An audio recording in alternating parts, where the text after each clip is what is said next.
ہم رسول اللہ کو دیکھتے رہتے ہیں. کبھی ادب کی وجہ سے سر نیچے کر لیتے تھے. اور جب میرے آقا اپنی مجلس قائم فرماتے تھے، جب آپ اپنی مجلس میں تشریف فرما ہوتے تھے، آپ کے دائیں طرف ابو بکر صدیق ہوتے تھے، آپ کے بائیں طرف فاروق اعظم ہوتے تھے. یہ بات شیخ عبداللہ محدث دہلوی نے لکھی ہے مدارج النبوت میں. وہ کہتے ہیں روح مصطفیٰ تھا مسیرت بالرعب مسیرت شہر. حضور نے فرمایا ایک مہینہ میری طرف آنے والے کے دل پر اللہ روح ڈال دیتا ہے. روح مصطفیٰ کریم علیہ السلام کا اعزاز ہے. فرمایا روح رسول اللہ کا اتنا تھا، چہرے کا نور اتنا تھا کہ کسی آنکھ میں جرأت نہیں تھی کہ حضور کے چہرے کو ٹکٹکی باندھ کے دیکھتا رہے. دیکھتے تھے نظر نیچے کر لیتے، دیکھتے تھے نظر نیچے. صرف دو بندے تھے جو ٹکٹکی باندھ کے رسول اللہ کو دیکھتے تھے. ایک کا نام ابو بکر صدیق ہے، ایک کا نام عمر فاروق ہے. ان دو کو یہ اعزاز حاصل تھا کہ حضور کو دیکھتے رہتے تھے. اور صحابہ نے جو حضور کو دیکھا، کس طرح دیکھا کہ نبی کریم صلی اللہ علیہ وسلم کی ایک ایک بات، آپ کا ایک ایک عمل، آپ کا ایک ایک فعل مبارک صحابہ کو یاد تھا زبانی. یہاں تک کہ انہوں نے لکھا کہ نبی کریم صلی اللہ علیہ وسلم کی داڑھی مبارک میں 17 بال سفید تھے. اتنی باریکی سے رسول اللہ صلی اللہ علیہ وسلم کو کہ حضور کی داڑھی کے بالوں میں کتنے بال سفید ہیں ان کی تعداد بھی معلوم ہے. مدینہ سے مکہ کی طرف، مدینہ سے مکہ کی طرف رستے میں ایک جگہ پر سواری قافلہ تھا، ٹھہر کے اور سواری بٹھائی، نیچے اترے سواری سے، پیدل چلے. ایک جھاڑی تھی اس کے پاس جا کے بیٹھ گئے. تھوڑی دیر بیٹھ کے پھر اٹھے، واپس آ کے سواری پر بیٹھ کے اٹھائے، چل پڑے. کیونکہ صحابہ کا دستور تھا جب بھی وہ بولے براز کرتے تھے، قضائے حاجت کرتے تھے، وضو کرتے تھے. کسی نے کہا عبداللہ بن عمر آپ نے وضو نہیں کیا؟ مطلب یہ کہ آپ سواری سے اتر کے تشریف لے گئے ہیں، اس جھاڑی کے پیچھے بیٹھ گیا ہے، یا آپ نے چھوٹا پیشاب کیا ہے یا آپ نے بڑا پیشاب کیا، وضو نہیں کیا آپ نے؟ اللہ اکبر. آپ نے فرمایا مجھے حاجت ہی نہیں تھی، نہ چھوٹے پیشاب کی حاجت تھی نہ بڑے پیشاب کی حاجت تھی. سنیے جملہ بڑا قیمتی ہے، آپ کو سمجھ آ جائے کہ صحابہ کرام کی رسول اللہ کے ساتھ نسبت کیا ہے. پھر اگر آپ نے پیشاب کرنا نہ چھوٹا نہ بڑا، تو حاجت بھی نہیں کرے، قافلہ کیوں روکا، سواری کیوں بٹھائی اور کیوں آپ وہاں گئے؟ فرمایا میں رسول اللہ کے ساتھ سفر کر رہا تھا، میرے نبی نے یہاں آ کر سواری بٹھائی تھی، وہاں قضائے حاجت تھی، تو میں نے نبی کی سنت کو زندہ کیا ہے، نبی کے طریقے کو زندہ کیا ہے. میرے نبی نے ایسا کیا اس لیے میں نے ایسا کیا ہے. رستے میں ایک جگہ پر ایک جھاڑی آئی کہ آپ نے اپنی سواری کو، وہ بڑی سی جھاڑی تھی، کافی زیادہ جنگلہ علاقہ، اس کے ارد گرد سواری کا سے چکر لگایا. یہ کیا کیا؟ تو فرمایا میرے نبی کی سواری نے بھی یہاں چکر لگایا تھا. یہ ہے سنت مصطفیٰ.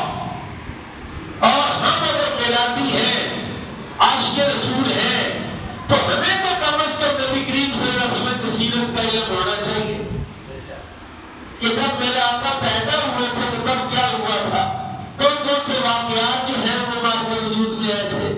کیسے پتہ کرے؟ کو پڑھنا ہی پڑے گا نا، کوئی کتاب دیکھنی پڑے گی، کوئی مطالعہ کرنا پڑے گا. اس لیے میں کہتا ہوں جو نبی کا عاشق ہے، جو نبی پر ایمان لاتا ہے، جو نبی کا کلمہ پڑھتا ہے، اس پر لازم ہے کہ نبی کی سیرت کا مطالعہ کرے.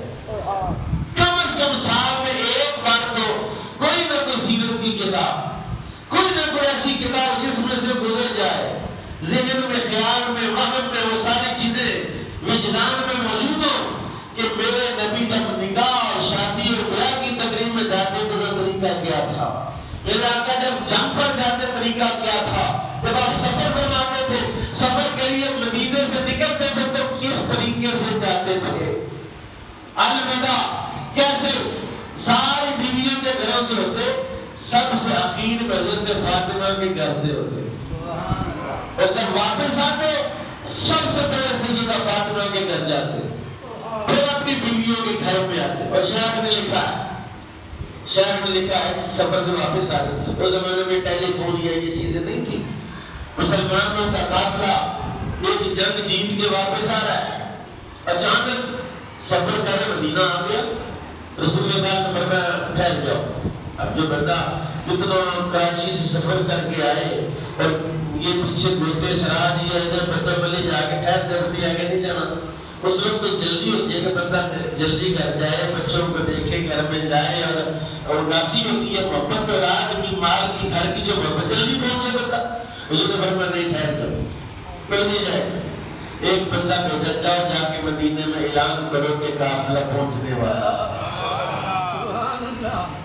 ایک حکمت نہیں، اس میں ہزاروں حکمتیں ہیں۔ اچانک چلے جانے سے گھر کے معاملات کیا ہوں گے، بیویوں کے معاملات کیا ہوں گے، بچوں کے معاملات کیا ہوں گے۔ جب پتا ہے کہ گھر کا سربراہ آ رہا ہے، گھر کا مرد آ رہا ہے، تو عورتیں بھی اپنی تیاری کر لیں، گھر کی صفائی کر لیں، استقبال ہو، باقاعدہ پتہ ہو کہ مہمان آنے والے ہیں، سفر سے واپس آ رہے ہیں، یہ میرے آقا کی سنت ہے، کیسے پتہ چلے گی؟ انہیں کن تم تحبون اللہ فاتبعونی، نہیں اتباع کرو، کیسے تم اتباع کرو گے جب تمہیں نبی کی سیرت کا علم نہیں ہے، تو اتباع کیسے کرو؟ سیرت کا علم حاصل کرو اور سیرت کا مطالعہ کرو، نبی کی سنت کو یاد کرو۔ اور قاضی ایاز پانی پتی رحمت اللہ علیہ نے کتاب لکھی شفا شریف، میں کہتا ہوں نبی کریم صلی اللہ علیہ وسلم کی سیرت کا انسائکلوپیڈیا ہے کہ حضور کی کوئی ایک بات بھی انہوں نے چھوڑی، ہر بات مسکرانا لکھا ہے، غصہ میں آنا لکھا ہے، اور غصے میں آ کر چہرے کا جو حدود اربا ہے اس کی کیا کیفیت یہ لکھی ہے، یہاں تک کہ یہ تو انہوں نے کہا کہ قرآن میں بھی رسول اللہ کا غصہ لکھا ہے۔ ابا وتولی ان جاءہ الاعمی، جی اس میں رقیہ اعظم نے ایک بندہ بھی مار دیا تھا، پتا ہوگا آپ کو، علامہ اسماعیل حقیقی نے تفسیر البیان میں لکھا ہے کہ ایک امام تھا مسجد کا، ہر نماز میں سورہ عبسہ وتولی تلاوت کرتا تھا۔ لوگوں نے شکایت کی کہ حضور یہ امام صاحب ہر نماز میں یہی تلاوت کرتے، ہم نے سے بولا تو کیوں پڑھتے؟ کہتا مجھے سورج سے محبت ہے، آپ نے تلوار سے اس کا سر کاٹ دیا، اس کا سر فرمایا یہ محبت بغض رسول کی بو دے دی ہے۔ تو صورت میں کیا ہے کہ نبی کریم صلی اللہ علیہ وسلم مکے کے سرداروں کو جمع کر کے ان کو دعوت دے رہے ہیں، ان کو تکلیف فرما رہے ہیں۔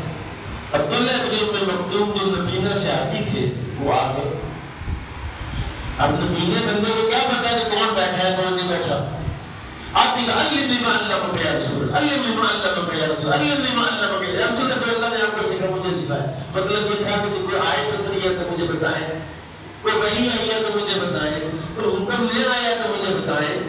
رسول پاک کو کی ہے کہ پسند نہ آئے، آپ نے ناپسند کیا، ناپسندی کے اظہار ایسے کہ آپ ایسا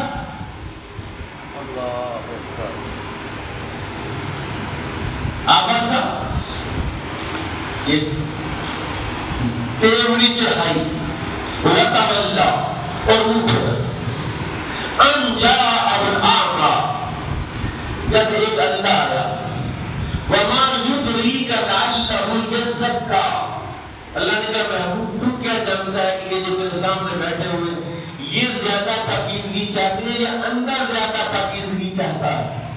اس میں اطاعت کا لفظ جو ہے استعمال ہوا، جڑنا جس کو کہتے ہیں جی۔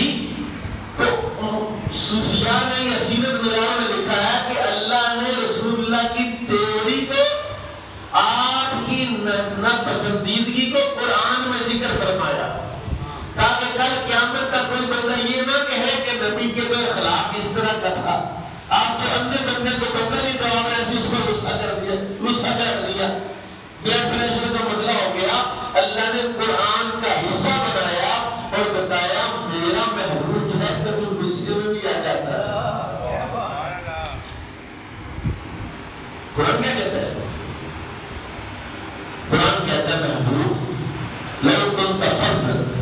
غلیظ القلب لانفضوا من حولك. ایک تو قرآن یہ کہہ رہا ہے لو كنت فظا غلیظ القلب لانفضوا من حولك. محبوب اگر آپ سخت ہوتے, غلیظ فظا آپ کھردرے ہوتے, تھوڑے چڑچڑے ہوتے, بد مزاج ہوتے, سخت ہوتے, کوئی آپ کے قریب نہ آتا. لیکن محبوب جو تیرے دربار پر اتنا رش ہے یہ تیرے نرم ہونے کا اعلان ہے. سبحان اللہ. یہ جو تیری بارگاہ میں اتنی رونقیں ہیں یہ صرف تیرے نرمی, تیری مٹھاس اور تیری چاہت کا اعلان ہے. ایک طرف اللہ یہ کہ دوسرے طرف اس کو بھی بیان کرا بس اور آما تعالیٰ سے بخاری دیا ہے وہ جلسہ ہو رہا تھا اس طرح تو کوئی نبینہ بندہ آیا. یہ کہ ہمارا اختلاف اور ہمارا جو یہ محبت کرنے کا, کسی کو پسند کرنے کا, ناپسند کرنے کا کی بنیاد کیا ہے؟ پتہ کہا ہے آنے میں جگہ دو کی وجہ سے معاملہ محبت میں چلنا پڑے گا. یہ بات اس نے برسر مجلس کی. معاذ اللہ معاذ اللہ. اس نے کہا مجھے صبح سے تو بیٹا ہم کہنے لگے تو ہلا دیں قتل کروا دیا اس کو. فرمایا جو میرے نبی کے اطاعت کی آیتیں بار بار پڑھتا ہے حالانکہ وہ معاملہ رب کا اور اس کے رسول کا ہے, وہ نبی کا ہے, اللہ کا معاملہ ہے, اور ہم کون سے اس معاملے میں اپنی رائے قائم کرنے والے. ممکن ہے یہ بھی کبھی کبھی محبت کا یہ ایک انداز ہوتا ہے, ہر وقت میٹھی میٹھی باتیں نہیں, کبھی کڑوی بات نہیں کرنے, یہ بھی ایک کلام کی محبت ہے. اس لیے میرا آج کا جو عنوان ہے وہ یہ ہے کہ ہم جہاں میلاد النبی کا جلسہ کریں, جلوس کریں, دیر بتائیں, لنگر لائیں, اس کے ساتھ ساتھ ہم نبی کی سیرت کا بھی مطالعہ کریں, نبی کی زندگی کا بھی مطالعہ کریں کہ میرے آقا امام الانبیاء صلی اللہ علیہ وسلم اعلان نبوت سرکار نے کیا اخلاق کیا تھے. قرآن کیا کہتا ہے وَإِنَّكَ لَعَلَىٰ خُلُقٍ عَظِيمٍ. محبوب آپ کے اخلاق تو بہت بلند ہے, آپ کے اخلاق تو بہت عالی ہے. اس لیے اللہ تعالیٰ مجھے آپ کو اپنے نبی کی سیرت کے ساتھ, اپنے نبی کے اخلاق کے ساتھ محبت نصیب فرمائے.